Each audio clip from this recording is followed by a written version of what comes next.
ಸರಿ ಅಜ್ಜಿ, ನಾವಿನ್ನು ಹೊಡ್ತೀವಿ. ಅರ್ಜುನ್, ನಮ್ಮನ್ನು ಅಷ್ಟು ದೂರದಿಂದ ಕರೆಸಿ ಅವಮಾನ ಮಾಡೋ ಹಾಗಾಯಿತು. ಅನೂಪ್ ಯಾವಾಗಲೂ ನಮ್ಮ ಜೊತೆನೇ ಇರುತ್ತೆ. ಸಾರಿ. ಚಚೆ, ಖಂಡಿತ ಇಲ್ಲ. ನನಗಿಲ್ಲಿ ಒಳ್ಳೆ ಫ್ರೆಂಡ್ಸೇ ಸಿಕ್ಕಿದ್ರು. ಇದು ಬದುಕಿನ ಒಂದು ಅನುಭವ ಅಂತ ಅನ್ಕೋತೀನಿ ಅಷ್ಟೇ. ಇನ್ಫ್ಯಾಕ್ಟ್ ಕರ್ಣ ನನಗೆ ಇದನ್ನೆಲ್ಲ ಮೊದಲೇ ಹೇಳಿದ್ದಾರೆ. So you don't need to worry. Okay? ನೋಡಿ ನಿತ್ಯ, ಈಗ ನೀನು ನಿನ್ನ ಹೊಟ್ಟೆಲಿರೋ ಮಗು ಬಗ್ಗೆ ಯೋಚನೆ ಮಾಡಬೇಕು, ನಮ್ಮ ಬಗ್ಗೆ ಯೋಚನೆ ಮಾಡಬೇಡ. ಆದರೂ ಅರ್ಜುನ್, ನಿಮಗೂ ತುಂಬ ನೋವಾಗಿರುತ್ತಲ್ವಾ? ಎಷ್ಟು ಸಲ ಸಾರಿ ಕೇಳಿದ್ರೂ ಸರಿ ಹೋಗಲ್ಲ. ನಿಮ್ಮಂಥ ಒಳ್ಳೆ ಮನಸ್ಸಿರೋ ವ್ಯಕ್ತಿನ ನಾನು ಯಾವತ್ತೂ ಮರೆಯಲ್ಲ.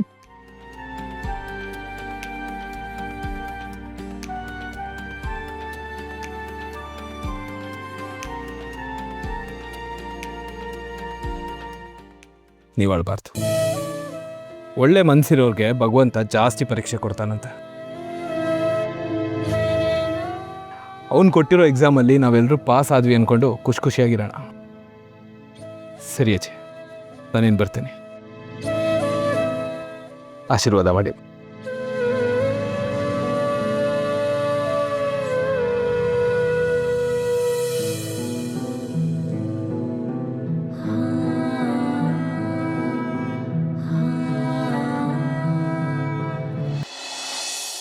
ನಿಮ್ಗೆ ಹುಡುಕಿದ ಪ್ರತಿ ಸೆಕೆಂಡ್ ನನ್ನ ಜೀವನ ನನ್ನ ಕೈಲಿರಲಿಲ್ಲ, ಗೊತ್ತಾ? ಯಾಕೆ ಹೀಗೆ ಮಾಡಿದ್ರಿ? ನಿಮ್ಮನ್ನು ಎಲ್ಲಿ ಕಳ್ಕೊಬಿಡ್ತೀನಿ ಅಂತ ಒಂದೇ ಒಂದು ಯೋಚನೆಯಿಂದ.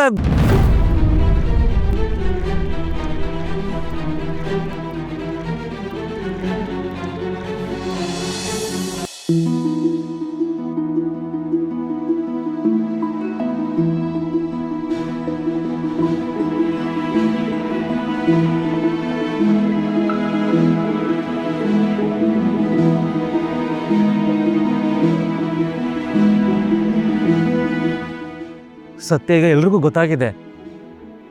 ನಿತ್ಯ ನಮ್ಮನ್ನು ಅರ್ಥ ಮಾಡ್ಕೊಂಡಿದ್ದಾರೆ. ನಾವು ಒಂದಾಗಬೇಕು ಅಂತ ಅವರೇ ಬಯಸ್ತಾ ಇದ್ದಾರೆ. ನಮ್ಮ ಸಂಬಂಧ ಎಲ್ಲರೂ ಒಪ್ಕೊಳ್ಳೋ ಹೊತ್ತಲ್ಲಿ ದೂರ ಹೋಗೋ ಯೋಚನೆ ಯಾಕೆ? ಇಷ್ಟು ದಿನ ಇದೆ ಅಲ್ವಾ ನಾವು ಬಯಸ್ತಾ ಇದ್ದಿದ್ದು. ನಮ್ಮ ಪ್ರೀತಿಗೆ ಕೊನೆಗೂ ಅರ್ಥ ಸಿಗ್ತಾ ಇದೆ ನಿಧಿ. ಅಷ್ಟರಲ್ಲಿ ಈಗ ಹೊರಟ್ಬಿಟ್ರೆ ನಿಮ್ಮನ್ನು ಕಳ್ಕೊಳ್ಳೋ ಶಕ್ತಿ ನಂಗಿದೆ ಅಂತ ಅನ್ಕೊಂಡಿದ್ದೀರಾ? ಪ್ಲೀಸ್ ಯಾವತ್ತೂ ಹೀಗೆ ಮಾಡಬೇಡಿ. ನನಗೆ ಗೊತ್ತು ನಿತ್ಯ ಬದುಕು ಮುಂದೆ ಏನಾಗುತ್ತೆ ಅಂತ ನಿಮ್ಮ ಮನಸ್ಸಲ್ಲಿ ಆತಂಕ ಇದೆ.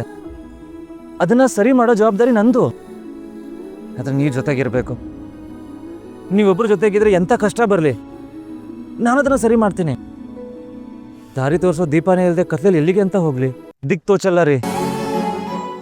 ಪ್ಲೀಸ್ ಇನ್ಮೇಲೆ ಯಾವತ್ತೂ ಥರ ನನ್ನ ಬಿಟ್ಟು ದೂರ ಹೋಗೋ ಯೋಚನೆ ಮಾಡಬೇಡಿ.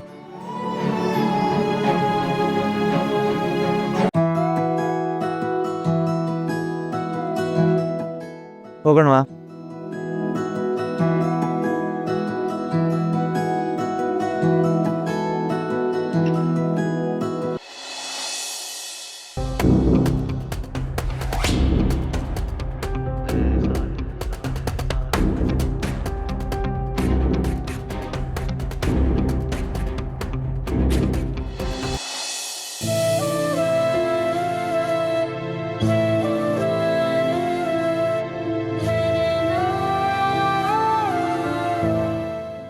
ಏನೇ ನೀನು ಹೇಳ್ದೆ ಕೇಳ್ದೆ ಹಾಗೆ ಹೋಗ್ಬಿಡದ?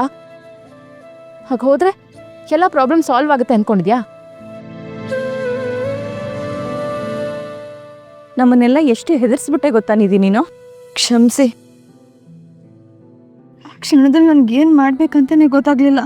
ಎಲ್ರಿಗೂ ತೊಂದರೆ ಕೊಟ್ಬಿಟ್ಟೆ. ಈಗ ಜ್ಞಾನೋದಯ ಆಯ್ತಾ ನಿನ್ಗೆ? ಅಲ್ಲ ಕಣೆ, ನೀನು ಕಣ್ಣು ಪ್ರೀತಿಸ್ತಿದ್ಯಾ ಅಂತ ಮೊದಲೇ ಹೇಳ್ತಿದ್ರೆ ನಾನು ನಿನ್ಗೇನಾದರೂ ಹೇಳ್ತಿದ್ನಾ? ಯಾಕೆ ಹೇಳಿಲ್ಲ? ಅಷ್ಟು ದೂರದೊಳಾಗೋದ್ನ ನಾನು?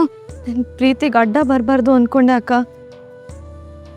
ನನಗೆಲ್ಲಿ ನೋವಾಗುತ್ತೋ ಅಂತ ನಾನು ಸುಮ್ಮನೆ ಆಗ್ಬಿಟ್ಟೆ. ನಿನ್ನ ಜೀವನದ ಪ್ರತಿಯೊಂದು ಸುಖ ದುಃಖಗಳನ್ನ ನನ್ನ ಹತ್ರ ಶೇರ್ ಮಾಡ್ಕೊಂಡಿದ್ಯಾ. ಆಗ್ಲೆಲ್ಲ ಆಗದೆ ಇರೋ ಬೇಜಾರು ಈಗ ಆಗ್ಬಿಡ್ತಾ? ನಿನ್ನ ಬದುಕಿನ ಇಷ್ಟು ದೊಡ್ಡ ನಿರ್ಧಾರನ ನಿಂದ ಬಚ್ಚಿಟ್ಟಿದ್ಯಲ್ಲೇ. ಏನು ಹೇಳ್ಬೇಕು ನಿನಗೆ? ಓ, ತುಂಬ ದೊಡ್ಡೋಳಾಗ್ಬಿಟ್ಟಿದ್ಯಾ ಅಲ್ವಾ? ಹೆತ್ತಿ ಕಣೆ ನೀನು. ಅಕ್ಕ ಅಂದರೆ ಬರೀ ರಕ್ತ ಸಂಬಂಧ ಮಾತ್ರ ಅಲ್ಲ. ಏನೇ ಕಷ್ಟ ಗೊಂದಲ ಬಂದರೂ ನಾನು ನಿನ್ನ ಜೊತೆಗೆ ನಿಲ್ಲೋಳ್ ಕಣೆ. ಸಾರಿ ಅಕ್ಕ, ಇದೆಲ್ಲ ಅವಾಗ ಹೊಳಿಲೇ ಇಲ್ಲ. ನಿಮ್ಗೆ ಹೇಳಬೇಕು ಅಂತ ಹೊರಟಾಗಿಲ್ಲ ಏನಾದರೂ ಸಮಸ್ಯೆ ಆಗ್ತಾನೆ ಇತ್ತು.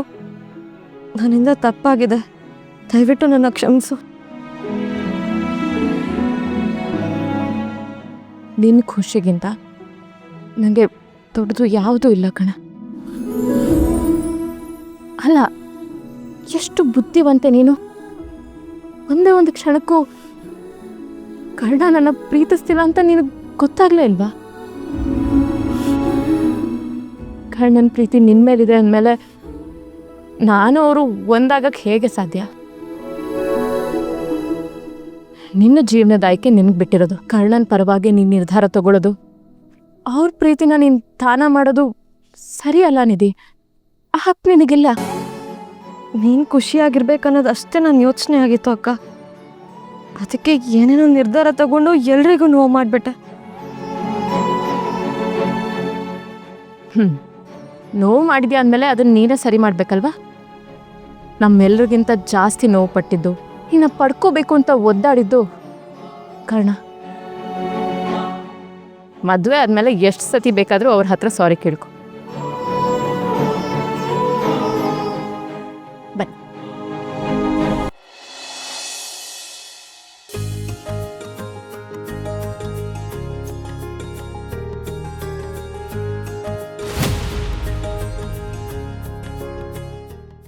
ಹಳೆದನ್ನೆಲ್ಲ ಮರೆತು ಇನ್ನು ಮುಂದೆ ಹೊಸ ಜೀವನ ಶುರು ಮಾಡಿ. ಆ ದೇವರು ಯಾವಾಗಲೂ ನಿಮ್ಮಿಬ್ಬರನ್ನ ಹೀಗೆ ಜೊತೆಯಾಗಿ ಖುಷಿಯಾಗಿಟ್ಟಿರಲಿ, ಆಯ್ತಾ?